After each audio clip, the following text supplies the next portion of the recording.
were notified approximately noon today that there had been a fatal plane crash near Calhan, Colorado. The airplane that is behind me in the field is a Cessna 310 Charlie, which is a multi-engine, low-wing airplane. We were informed that 2 occupants were on board. Both the individuals were fatally injured.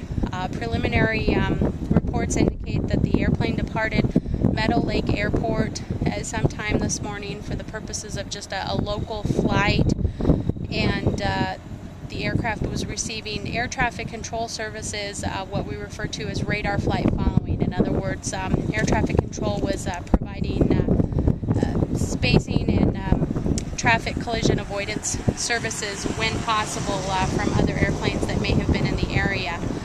They lost the airplane on radar approximately 10:29 this morning, and then the airplane was located in the field shortly thereafter.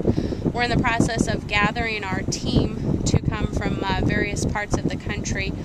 The NTSB will be the lead agency. We will be assisted by parties to our investigation, including the Federal Aviation Administration, Cessna Aircraft, who is the airframe manufacturer, and Teledyne Continental Motors, who are the engine manufacturer.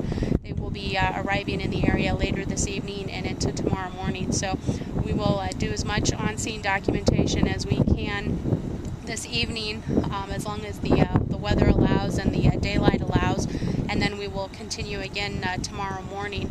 The airframe is covered by insurance. A recovery team will be dispatched from northern Colorado and will be on scene approximately noon tomorrow to start recovering the aircraft so that we can take it back to a hangar and conduct further examination and testing if that's deemed necessary from the findings of our on-scene investigation.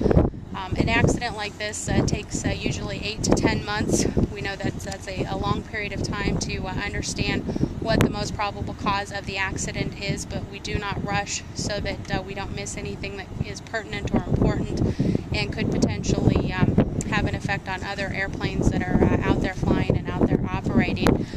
During the conduct of that 8 to 10 month investigation, we'll look at man, machine, and environment, the airframe, to make sure that there aren't any mechanical anomalies with the airframe or the engine. We'll look into the pilot's background, training, and experience with the airframe, and we'll look at the environment that it was operating in, the air traffic control services that were provided at the time of the accident, in addition to the weather at the time of the accident.